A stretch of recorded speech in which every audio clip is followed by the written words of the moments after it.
I'm sure some of us might find history as just another boring topic, or it's just a subject to their academy.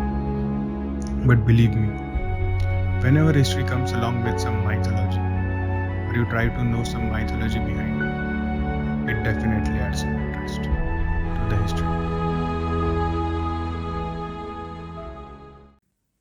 So, next morning, we started our journey towards a place called Bhuleshwar, a perfect blend of history and mythology. We rode for around 40 kilometers on Pune Solapur highway till a small village called Yavat. Then we took a right turn and rode another 10 to 15 kilometers. And this 10 to 15 kilometers also includes a patch of ghat of 2 to 3 kilometers and reached this beautiful place.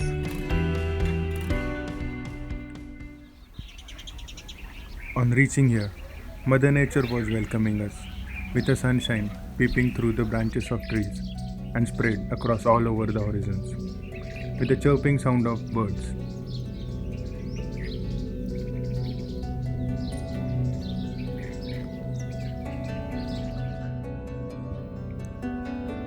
This place started surprising us right from its simple yet elegant entrance. This grand entrance was built with the basalt stones.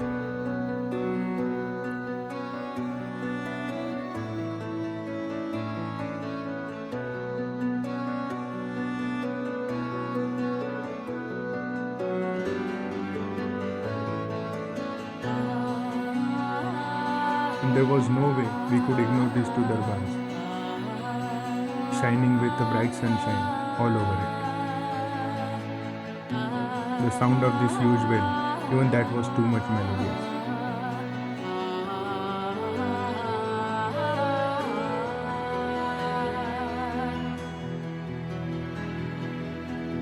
Then we stepped into this temple, took a small staircase, and reached Shivalinga.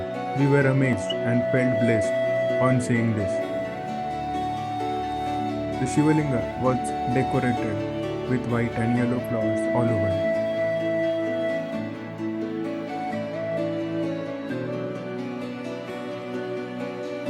Then here comes this grand Nandi, the Vahan of Lord Shiva. This area is called as Nandi Mandap. The height of this Nandi it must be around 5 feet. This is also one of the major attractions of this temple.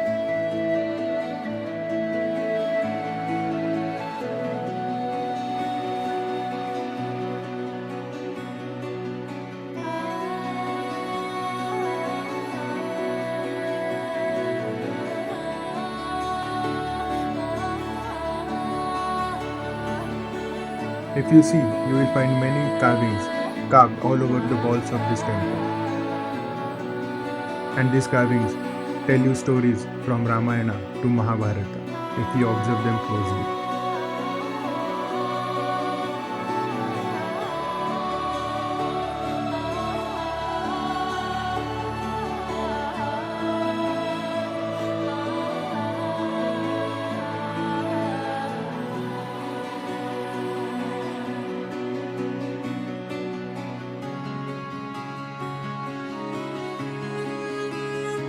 These broken sculptures, these are the proofs of the agony of the consequent battles between Mughals and Marathas.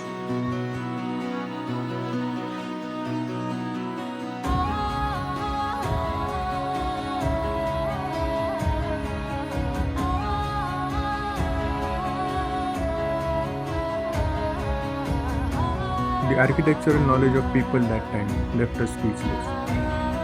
Right from bottom to the top of the temple, you will find a finesse in everything.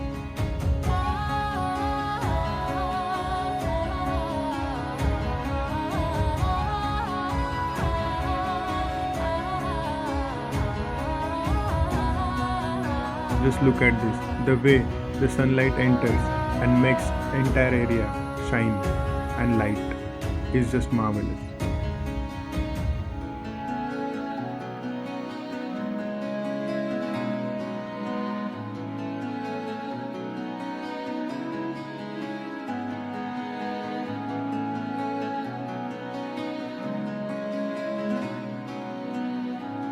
The rarest and the most unique thing about this temple is the female form of Lord Ganesha, also called as Ganeshayani, Lambodari, or Vinayaki. I saw this for the first time in my entire life. Along with this place being an architectural wonder, has an interesting and a mysterious history and mythology associated with it.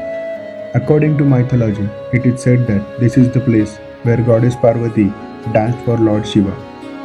Sounds dramatic, but this is what it is. It is also believed that this temple was originally built and established by the Pandavas, later restored time to time in 12th century by King Krishna Deva Raya, and then in 17th century in the era of Chhatrapati Shivaji Maharaj.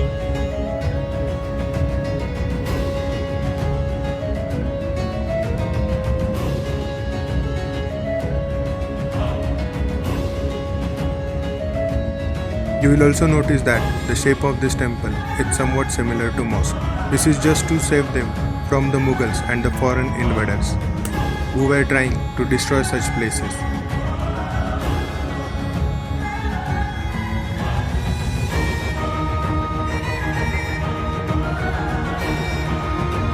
History also says that the surrounding area of this temple once used to be a fort called Mangalgarh, being ruled by Murari Jagdeo.